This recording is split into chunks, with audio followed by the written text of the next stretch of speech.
The Galactic Council chambers on Athera Prime were always cold, not just in temperature, but in spirit. The enormous circular hall, carved from pale stone and lit by floating orbs of blue light, had been designed to make every species feel small. It worked. Even the tallest delegates looked like children standing beneath that vaulted ceiling. But Nate Caldwell had stopped feeling small a long time ago. He stood at the human podium, a plain metal stand compared to the ornate platforms given to the elder races. His gray suit was pressed and clean. His hands rested calmly at his sides. He was 58 years old, with deep lines around his eyes, and silver running through his dark hair. He had served as Earth's ambassador to the Galactic Council for 11 years, and before that, he had spent 2 decades in diplomatic service across human colony worlds. He had shaken hands with tyrants, shared meals with warlords, and talked desperate people away from terrible decisions. He had been insulted, threatened, and ignored more times than he could count. None of it showed on his face. He had learned a long time ago that the galaxy mistook calmness for weakness, and he had decided that was their problem, not his. The session had been going on for 3 hours. The matter was simple, or at least it should have been. A small agricultural world called Tessara, home to a quiet and peaceful species called the Omari, was dying. A fungal blight had wiped out 80% of their food crops in a single growing season. Famine had already begun. Children were starving. Human relief ships, loaded with food, seed stock, and medical supplies, had been ready to deliver aid within days. But the Valith Dominion, whose territory bordered Tessara, had refused to grant passage through their space. They claimed jurisdictional rights over the transit corridor and demanded that any aid shipments be inspected and approved by Valith Customs, a process that would take months and involve fees the Omari could never pay. Nate had brought the matter to the council floor, expecting at least some pushback against the Valith. He had presented the facts clearly. He had shown images of starving Omari families.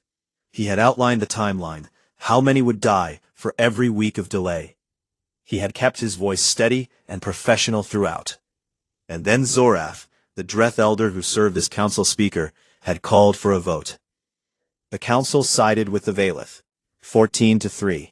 Only the Selenari and 2 minor species voted with humanity. The rest cited established jurisdictional tradition and respect for sovereign territorial processes. Fancy words that meant the same thing they always meant. We don't care enough to help, and we don't want to upset anyone powerful. Nate watched the vote tally appear on the display above the chamber. He didn't flinch. He didn't sigh. He simply looked at the numbers for a long moment, then picked up his datapad. Zorath leaned forward in his elevated seat at the center of the chamber. He was enormous, even by Dreth standards, nearly 3 meters tall, with gray-green skin pulled tight over a broad skull, and 4 arms folded across his armored chest. His voice rumbled like stone grinding against stone. The matter is settled, Ambassador Caldwell. Perhaps in the future, humanity will learn to respect the processes of this council before bringing emotional appeals to the floor. A few delegates from other species chuckled. They always chuckled when Zorath put the humans in their place. It was a reliable source of entertainment. Nate didn't respond to the insult. He tapped his datapad twice and looked up at the chamber. Speaker Zorath, honored delegates, he said. His voice was calm and even.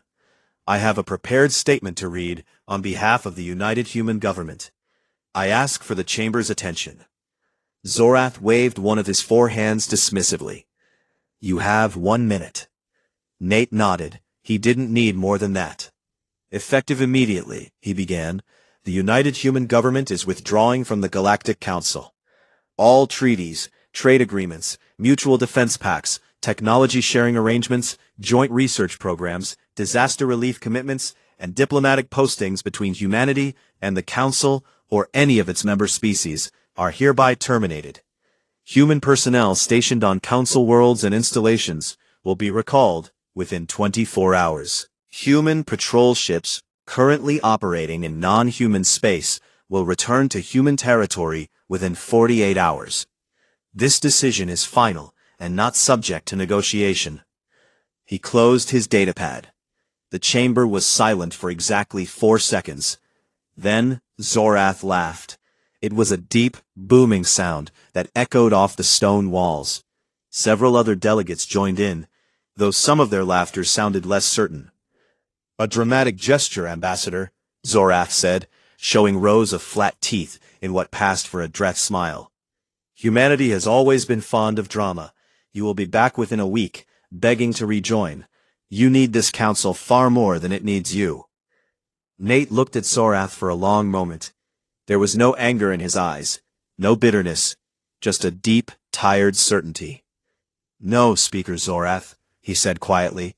"We won't." His footsteps were the only sound in the chamber. Lieutenant Cora Beckett was waiting for him in the corridor outside. She was 32, sharp-featured and steady, with her dark hair pulled back in a tight knot.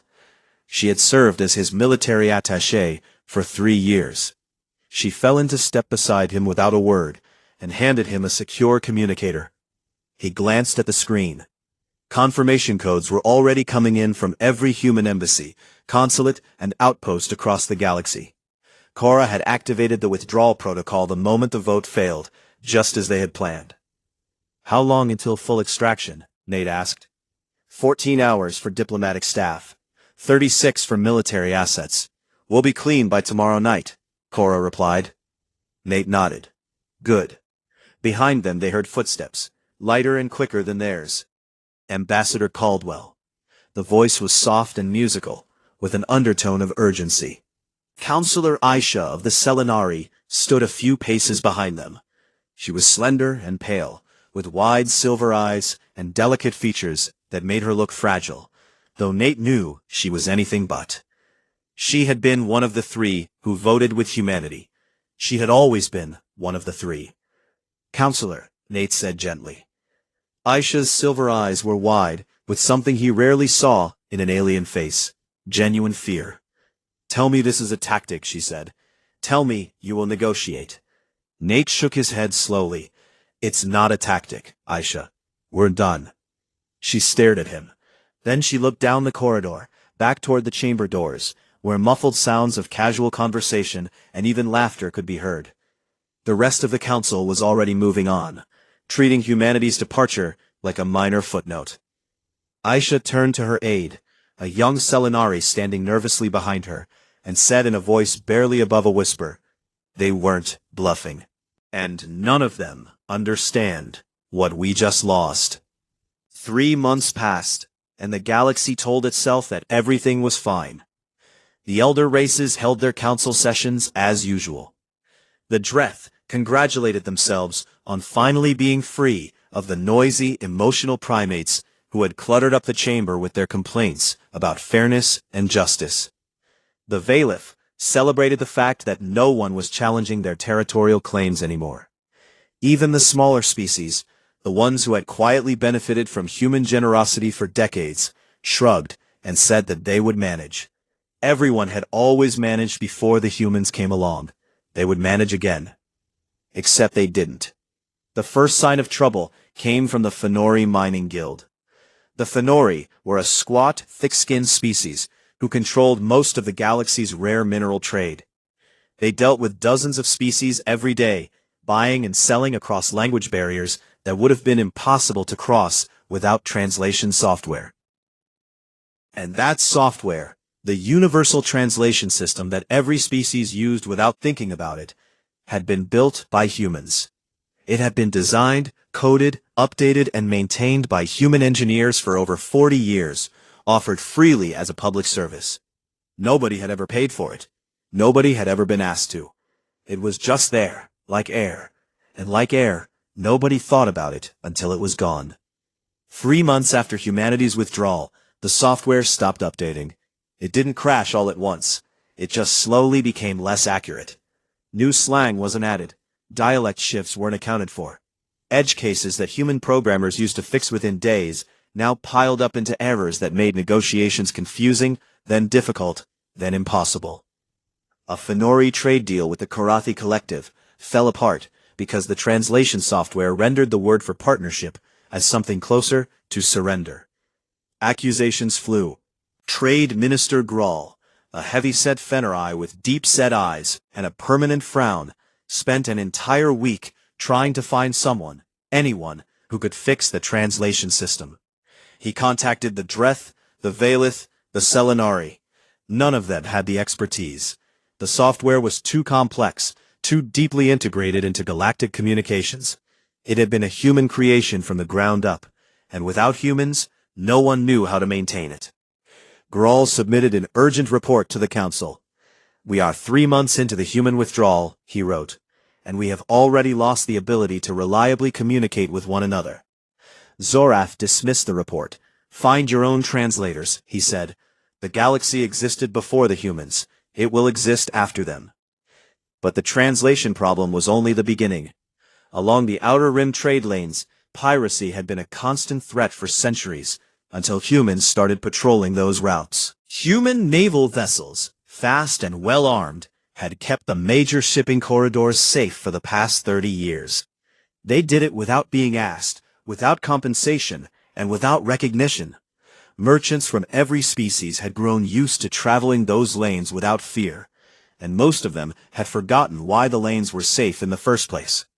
They assumed it was just the natural state of things. Within 6 weeks of humanity's withdrawal, pirate raids tripled. Within 10 weeks, they had increased by a factor of 5. Cargo ships were being hit daily. Entire convoys vanished. Insurance costs skyrocketed. Smaller trading companies went bankrupt. The Outer Rim, once a busy highway of galactic commerce, became a graveyard of burning hulls and desperate distress calls that no one answered. Captain Danny Herrera had once been one of the human freighter captains who ran supply routes through alien space. He was 41, broad-shouldered and easygoing, with a deep laugh and a reputation for helping anyone who needed it. He had pulled stranded alien ships out of debris fields, delivered emergency supplies to colonies that weren't even human, and once spent 3 days repairing a Fenori mining station's life support system with his own tools and spare parts. He never asked for thanks. He rarely got any. Now Danny ran Earth-only trade routes, hauling cargo between human colonies in the safety of human-patrolled space. His ship picked up alien distress calls every day. He heard them on his bridge, voices in a dozen languages, begging for help, reporting attacks, pleading for someone to respond. He listened to every one of them.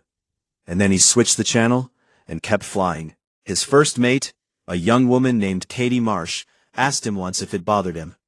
Danny was quiet for a long time. Then he said, "It bothers me every single day. But we spent 60 years helping them, and they spat in our faces for it. I'm not going to feel guilty for letting them figure it out on their own." Katie didn't ask again. On the Valeth border, the consequences of blocking aid to Tessara were becoming impossible to ignore. The Omari famine had turned into a full collapse. Millions had died. The survivors had fled in every direction, and hundreds of thousands of refugees were now pressing against Valeth space in makeshift ships and overloaded transports.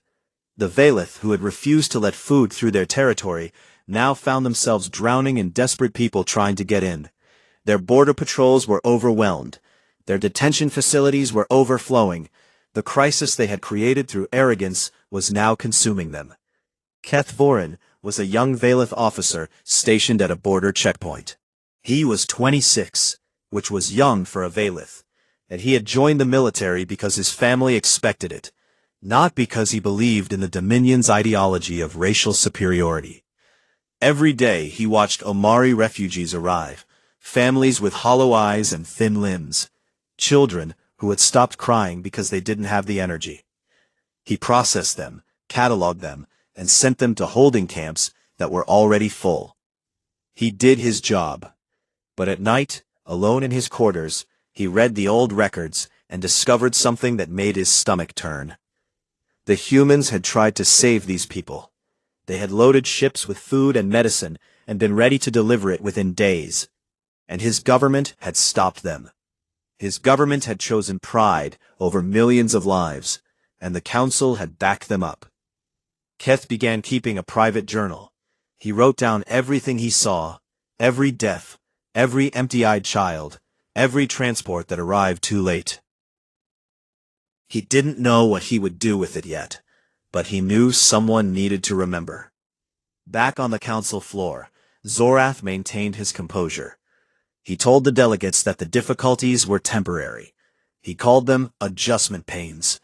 He promised that the galaxy would soon stabilize, and that humanity's absence would prove to be meaningless. Most of the Elder Race delegates nodded along, because nodding along was easier than admitting they had made a terrible mistake. But Counselor Aisha was not nodding. She had spent the past 3 months compiling a document, a detailed record of every service, system, and contribution that humanity had provided to the galactic community. She started with the obvious things: military patrols, disaster relief, diplomatic mediation, but the deeper she dug, the more she found. Humans had been maintaining communication satellites that other species relied on. Humans had been staffing medical research stations on the edge of wild space. Humans had been running orphanages on war-torn worlds, teaching agriculture on barren colonies, providing engineering support to species that couldn't build their own infrastructure. The list went on and on and on, page after page after page. Thousands of programs, billions of work hours, trillions in resources, all given freely, all taken for granted. Isha finished the dossier on a quiet evening in her private office. She set down her datapad and stared at the final number. Her best estimate of the total economic value of humanity's unpaid contributions to the galaxy over the past 60 years. The number was so large it seemed unreal. She checked it 3 times. It was correct. She sent a copy to Zorath. He didn't respond. 2 days later, a Fenori trade station on the Outer Rim went dark. Pirates had hit it in a coordinated attack, disabled its defenses, stripped it of cargo and fuel, and left it drifting without power. 47 Fenori crew members were dead. It was the first major station lost to piracy in over 40 years. No one came to help. There was no one left to come. The silence that humanity left behind was not quiet. It was deafening. 6 months after humanity walked away, the Galactic Council held an emergency session. It was the first emergency session in 19 years. The last one had been called when a rogue asteroid threatened a populated world, and humans had been the ones to destroy it. The chamber on Athera Prime felt different now. The floating blue orbs still glowed, and the stone walls still loomed overhead, but the air was heavier. The delegates who filed in did not carry themselves with the same easy arrogance they once had. Some of them looked tired. A few looked afraid. The human podium stood empty in its corner, plain and unremarkable, and no one looked at it directly, as if doing so would make the absence too real. Zorath opened the session. He stood at his elevated platform, all 4 arms clasped behind his back, and his voice boomed through the chamber with its usual authority. But anyone paying close attention would have noticed that his gray-green skin was paler than usual, and the deep lines around his mouth had gotten deeper. He had not been sleeping well. Not that he would ever admit it. This session has been called to address several matters of galactic stability, he said, choosing his words with care. He did not say crisis. He did not say emergency. He used the word stability because it sounded like things were still under control. They were not. Trade Minister Graal of the Fenori took the floor first. He did not bother with diplomacy. He was too tired and too angry for that. 3 more trade stations had fallen to pirate attacks in the past month. The Outer Rim was now effectively lawless. Shipping companies were refusing to send vessels beyond the core systems. Rare minerals that the galaxy depended on were not being delivered. Manufacturing on a dozen worlds had slowed to a crawl. The galactic economy had contracted by 12% in 6 months, and Graal's projections showed it getting worse. Much worse. "We need patrols," Graal said bluntly. "We need ships in those corridors. The humans used to do this. Who is going to do it now?" Silence. Zorath looked around the chamber. The Dreth had the largest fleet in the galaxy, but the Dreth did not patrol trade lanes. That was service work, beneath the dignity of a warrior race. The Valith had ships, but they were busy dealing with the refugee crisis they had created on their own border. The Selenari had the will, but not the firepower. The smaller species had nothing to offer. Each member species will contribute vessels to a joint patrol force, Zorath announced, as if the idea had just occurred to him and not been suggested by his advisors 3 months ago. The delegates looked at each other. Nobody wanted to spend their own resources protecting trade routes that benefited everyone equally. That was exactly the kind of work humans used to do. Thankless, expensive, and essential. And it turned out that no one else wanted to do it. The session moved on to the next crisis. 2 minor species, the Torathi and the Kellen, had been locked in a border dispute for over a century. It had never erupted into war because human mediators had managed it carefully. Meeting with both sides every few months, adjusting boundaries, resolving incidents, and keeping the peace through patient, exhausting diplomacy. With the humans gone, there was no one managing the dispute. Tensions had escalated. Ships had been fired upon. Both species were mobilizing their small fleets. A war that human diplomats had prevented for 100 years was now weeks away. "Who will mediate?" asked the Torathi delegate, a nervous creature with trembling antennae. Again, silence. The Dreth didn't mediate. The Valith didn't care about minor species.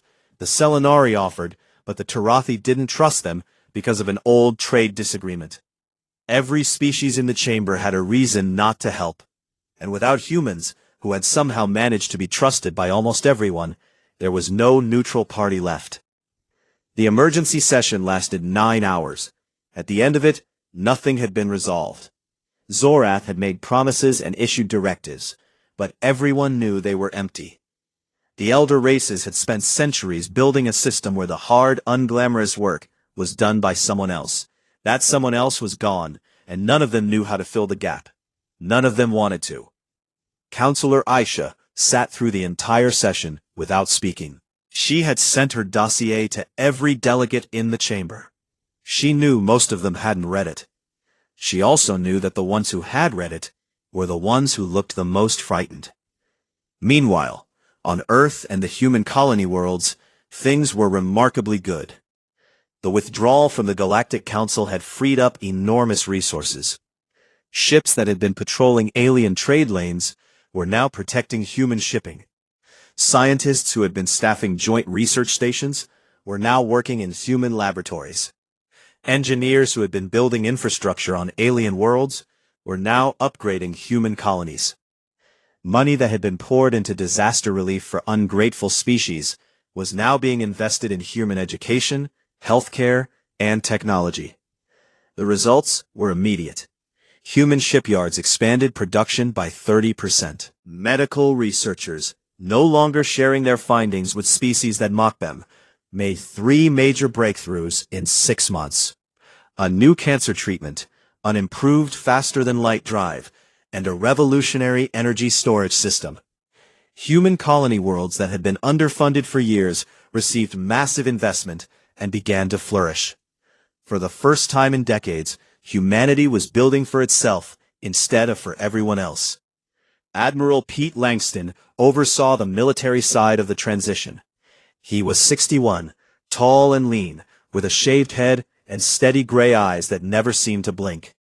He had spent his career watching human ships protect aliens who didn't appreciate it, and he had obeyed every order without complaint. But when the withdrawal came, he moved with a speed and precision that surprised even his own staff. Within weeks, he had repositioned every human military asset into a defensive sphere around human territory. The perimeter was tight, efficient, and virtually impenetrable. No pirate fleet, no alien armada, no coalition of angry species could breach it. Humanity was safe, and for the first time in 60 years, its military was focused entirely on keeping it that way. Langston gave a brief interview to a human news network. When asked if he was worried about alien retaliation, he almost smiled. They can't organize a patrol of their own trade lanes, he said. They're not going to organize an invasion. On a quiet street in a small town in Colorado, Nate Caldwell lived a simple life. He had retired from diplomatic service the day he walked out of the council chamber. He bought a modest house with a view of the mountains, planted a garden, and spent his mornings reading and his afternoons on his porch. He followed the Galactic news feeds out of habit, watching the slow unraveling of the system he had spent his career trying to work within. It didn't bring him pleasure. It brought him a deep, heavy sadness, the kind that comes from seeing something you predicted and wished you were wrong about. His niece Maggie visited him on weekends. She was 26, with her uncle's calm eyes and her mother's stubborn jaw. She was an engineer, one of the best in her class, and she was working on the new energy storage systems that were transforming human industry. She was brilliant, confident, and completely uninterested in the Galactic Council or anything to do with alien politics. To her generation, the galaxy's problems were the galaxy's problems. One evening, sitting on the porch with cups of coffee going cold between them, Maggie asked Nate if he felt guilty about walking away.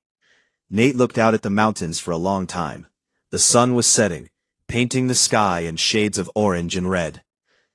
I spent 60 years of my life, my whole career, trying to help them, he said slowly, because it was the right thing to do. And every single day, they told us we were lesser. They took what we gave and they laughed at us for giving it. So no, Maggie, I don't feel guilty. You can't help people who punish you for helping. Maggie nodded.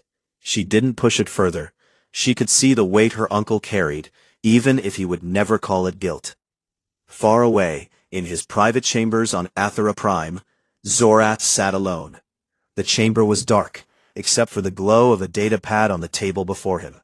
He had finally opened Aisha's dossier. He had been avoiding it for months, dismissing it as Selinari sentimentality. But the emergency session had shaken something loose in him, a crack in the wall of certainty he had built around himself. He read it slowly, page after page, every human patrol route, every disaster relief mission, every agricultural program, medical outpost, orphanage, engineering project, translation update, diplomatic intervention, supply run, and rescue operation. Thousands upon thousands of entries spanning 6 decades. The numbers at the bottom of each section were staggering. The total at the end was almost incomprehensible. Zorath set down the datapad. He sat in the darkness for a very long time. And for the first time in his long life, the great Dreth Elder felt something he had never felt before. It took him a while to identify it, because it was so unfamiliar. 10 months after humanity walked away, the ships started coming. They arrived at the edge of human space one at a time, each carrying a delegation from a different species, each with a different excuse for being there. The Fenori came first because they were the most practical. They didn't bother pretending they were fine. Trade Minister Grawl himself led the delegation, sitting across from human officials in a clean white meeting room on the border station Armstrong, and laying out his offer with blunt honesty. The Fenori would grant humans exclusive mining rights in 3 systems, reduce tariffs on human goods by 40%, and publicly acknowledge humanity's contributions to galactic trade. In exchange, they wanted human shits back on the Outer Rim trade lanes and human engineers to fix the translation software. Earth's new head of diplomacy listened to the offer with polite attention. She was 44 years old, with sharp dark eyes, black hair cut just above her shoulders, and a stillness about her that made people uncomfortable without knowing why. She had spent 15 years in the diplomatic corps and another 5 in intelligence work before being appointed to her current position. She was not Nate Caldwell. She did not carry his warmth or his sadness. What she carried was clarity, a perfectly clear understanding of what humanity was worth, and an absolute refusal to accept anything less. She thanked Grawl for the offer. Then she declined it. Grawl stared at her. "You haven't even made a counterproposal," he said. "Because the framework is wrong," Laura replied calmly. "You're offering us payment for services. That means you still see us as hired help. We're not interested in being hired. We're interested in being equal partners. Or we're interested in nothing at all. Grawl left the station, looking shaken. He was not used to being refused by anyone, let alone so quietly. The minor species came next, the Omari survivors, the Tarathi, the Kelun, and a dozen others who had depended on human aid and protection. They didn't have much to offer. Most of them came simply to plead. Their delegates stood in the same white meeting room and spoke with raw desperation about collapsing economies, spreading disease, and wars they couldn't stop. Some of them cried. Laura listened to every one of them with respect, and she felt genuine pain for what they were going through. But she gave them all the same answer. Humanity is willing to help, she told them, but not under the old terms. We will not return to a system where we do the work and the council takes the credit. If you want our help, you'll need to build something new with us, something fair. The minor species didn't fully understand what she meant, but they left with more hope than they had arrived with. At least the humans hadn't shut the door completely. Then the Valith came, and that was a different matter entirely. The Valith delegation arrived in a warship, because the Valith did everything with a warship. Their envoy was a tall, rigid officer named Ambassador Dren. He had a narrow face, cold, blue-white skin, and the stiff bearing of someone who had been trained since birth to believe his species was superior to all others. He did not use the word please in his opening remarks. He did not acknowledge any fault on the part of the Valith Dominion.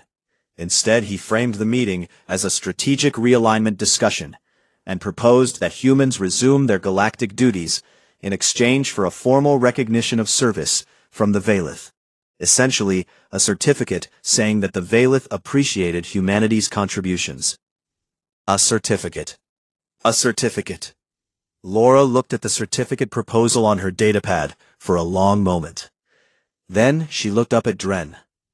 Ambassador, she said, your government blocked food shipments to a starving world. Millions of Omari died. Your borders are now overwhelmed with refugees from the crisis you created. Your economy is contracting. Your military is stretched thin. And you've come here to offer us a piece of paper. Dren's jaw tightened. The Valith were not accustomed to being spoken to so directly. The Dominion does not beg, he said stiffly. No one is asking you to beg, Laura replied. I'm asking you to be honest. And you do that? There was a long silence. Dren looked down at the table. When he spoke again, his voice was lower, and the practiced arrogance had drained out of it. We are in serious trouble, he said quietly. The refugee situation is beyond our capacity. Our border forces are exhausted. Disease is spreading in the camps. We don't have the medical infrastructure to handle it. The Dominion. He paused, as if the next words physically hurt. The Dominion needs help. Laura nodded. Thank you for being honest, she said. That's a start. But a start isn't enough. Go back to your government. Tell them what equal partnership means. Then come back when you're ready to discuss it seriously. Dren left. He did not look like the same person who had arrived. While the alien delegations came and went, one visitor arrived at human space, not as an official delegate, but as an individual. Counselor Aisha of the Selenari had resigned her position on the Galactic Council. She boarded a civilian transport with no escort and no diplomatic credentials, and traveled to Earth. She didn't go to the capital. She didn't request a meeting with Laura Sato or anyone in the government. She went to Colorado. Nate Caldwell was in his garden when she arrived. He was on his knees in the dirt, pulling weeds from around a row of tomato plants, when he heard a transport set down in the field behind his house. He looked up and saw Isha walking toward him across the grass. She was wearing simple clothes instead of her usual council robes, and she looked smaller without them. Older, tired. He stood up, brushed the dirt from his hands, and said, You came a long way for a visit. I came a long way for an honest conversation, she said. They sat on his porch. He made tea, real tea, from leaves he grew himself. The mountains stood quiet and enormous in the distance. For a while, neither of them spoke. They had known each other for over a decade, and had always respected each other, even across the vast gulf between their species. There was a trust between them that didn't need many words. "The council is dying, mate," Isha said at last. "Not quickly, but it's dying. Everything is falling apart, and no one knows how to stop it, because no one knows how to do the things your people did. They didn't even know those things were being done." "I know," Nate said. "I read every page of my own dossier," she continued. "And even I was surprised. I thought I understood what humanity contributed. I didn't. Not even close. No one did." Nate sipped his tea. "That was partly our fault," he said. "We did it all so quietly. We never demanded recognition. We never said, 'Look at what we're doing for you.' We just did it because it needed doing. And when you do things quietly for long enough, people stop seeing it." Isha set down her cup. "What would it take to bring humanity back?" Nate looked at her for a long time. His eyes were kind but firm. "We're not coming back, Isha," he said. "Not to the old council. That's over. Then what? If you want us in your future, you'll have to build something new. Something where we're equals from day one. Not guests, not workers, not the species that does the jobs nobody else wants. Equals, full partners with full say and full respect." Aisha nodded slowly. She had expected this answer, but hearing it still hit her hard. "The elder races will never agree to that," she said. "Then the elder races will have to learn," Nate replied simply. Back on Ethera Prime, Zorath made his last desperate move. He had spent weeks trying to rally the elder races into a military coalition, a united fleet that would, in his words, remind humanity of the Council's authority, and pressure them into returning to the table. He framed it as a show of strength, not an act of war, but everyone understood what he really meant. He wanted to scare the humans into coming back. The coalition talks lasted 2 days. On the first day, the Dreth and the Valeth argued about who would command the joint fleet. The Dreth insisted on Dreth leadership. The Valeth refused to serve under anyone. On the second day, the Fenori pulled out entirely, saying they couldn't afford to divert ships from protecting their own crumbling train routes. By the end of the second day, the coalition was dead. No fleet was assembled. No message was sent to humanity. The elder races couldn't even cooperate long enough to threaten someone together. Zorath sat alone in the empty council chamber that night. The floating orbs had dimmed to a faint glow. The podiums stood in their circle like gravestones. The human podium, plain and metal, still sat in its corner. No one had removed it. No one had wanted to. For the first time, Zorath understood something he had refused to see for his entire career. Power without service was just noise. Authority, without the willingness to do the hard, thankless work of holding things together, was nothing more than a title on an empty chair. The humans had understood this. They had lived it every day for 60 years, and the galaxy had laughed at them for it. 18 months after humanity walked away from the Galactic Council, a new summit was held. It did not take place on Ethera Prime. It did not take place on any world belonging to an elder race. It was held on a human-built space station called the Meridian, orbiting a neutral star at the edge of human territory. The station was elegant, in the way human engineering always was, functional, clean, and quietly beautiful. Its corridors were wide and well lit. Its meeting halls had large windows that looked out into open space, where stars burned in silence against the black. It was a place designed not to impress or intimidate, but to make people feel welcome. That, too, was a very human thing. The summit was not Nate Caldwell's idea. It was not Laura Sato's idea. It was Aisha's. After her visit to Colorado, the former Selenari counselor had spent months traveling between species, building something that had never existed before. A coalition from the bottom up. She started with the minor species, the ones who had suffered most from humanity's absence. The Omari survivors, the Torathi, the Kelun, small overlooked peoples who had never had real power in the old council. They were desperate and willing to try anything, and Aisha gave them something they had never been offered before. A seat at a table where their voice actually mattered.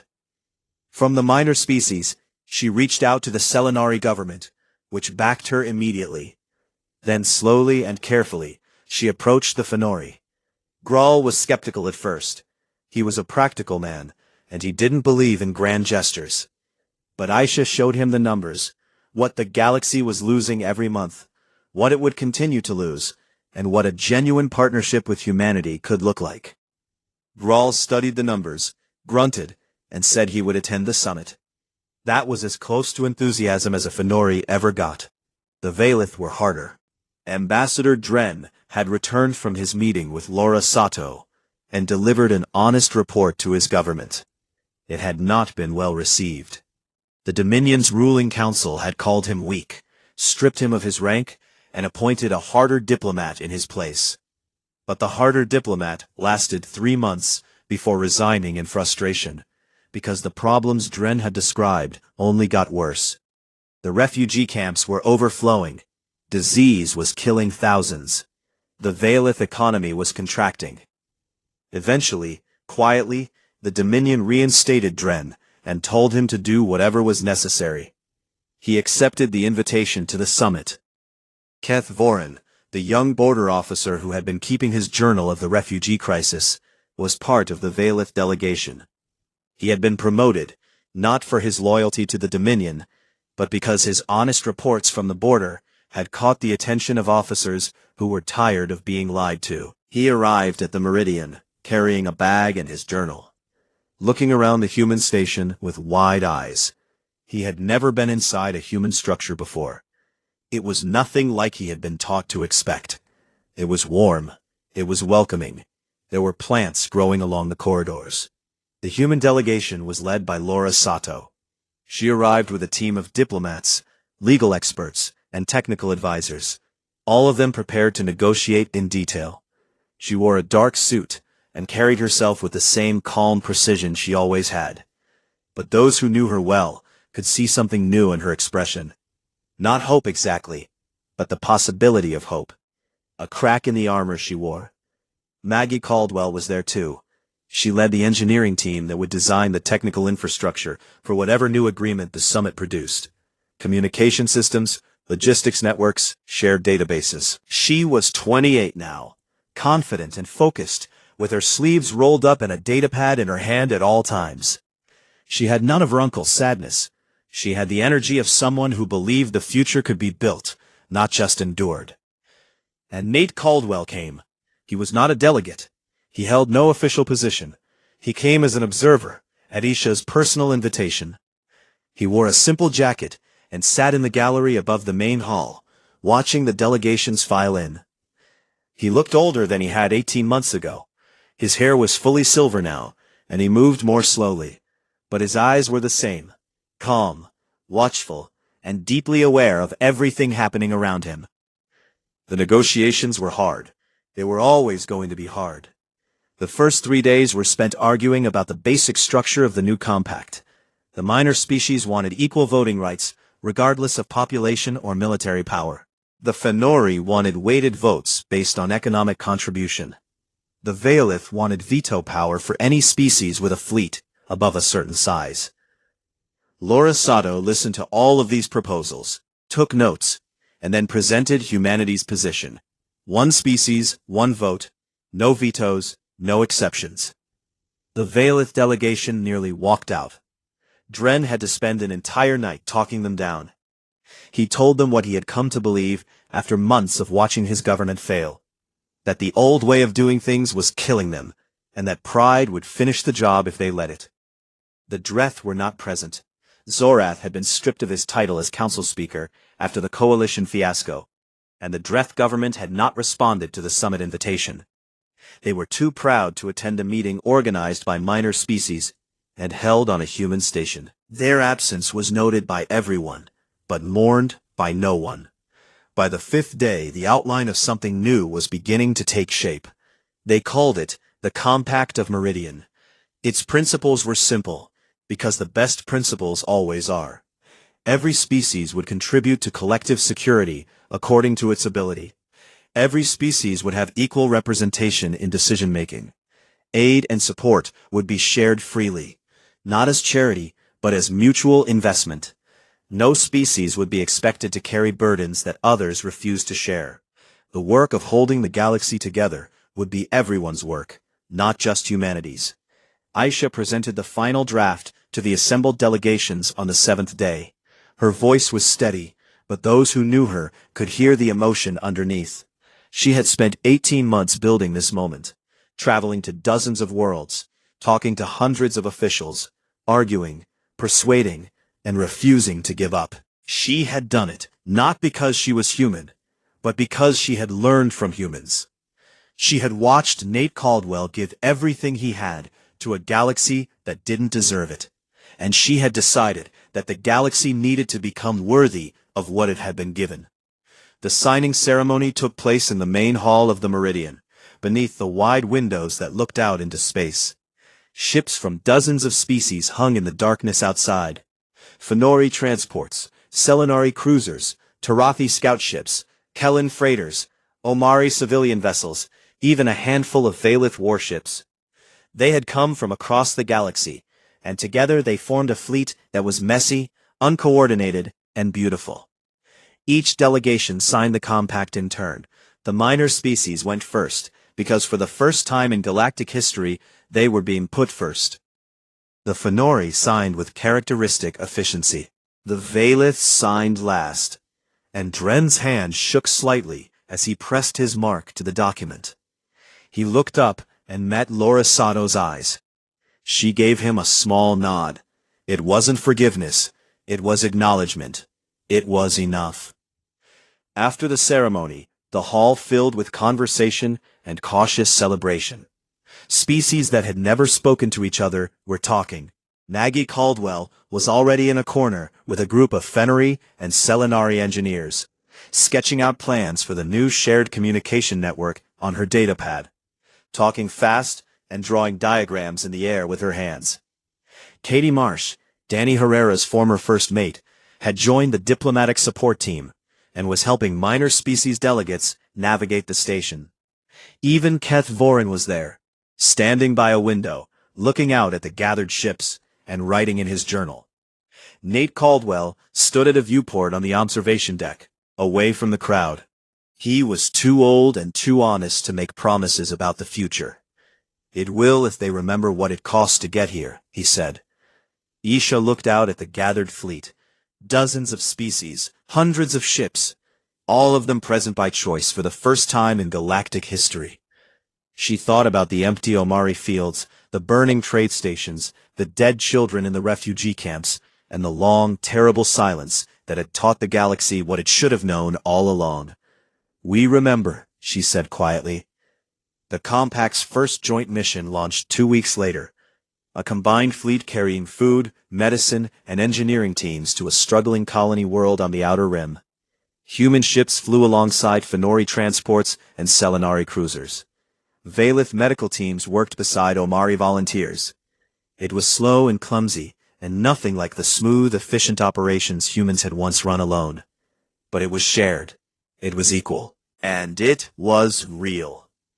Nate Caldwell heard about it on the news. He was sitting on his porch in Colorado, a cup of coffee in his hand, the morning air cool and sharp with the smell of pine. The mountains stood against a pale blue sky, enormous and patient, the way they had stood for millions of years before any species had ever looked up and wondered what lay beyond the stars. He read the report on his datapad. He saw the images, ships from a dozen species flying together, people of different worlds working side by side. A colony that had been dying, now receiving what it needed to live. It wasn't perfect. It was messy and uncertain and fragile. But it was a beginning. Nate smiled. He set down the datapad, leaned back in his chair, and watched the sun come up over the mountains.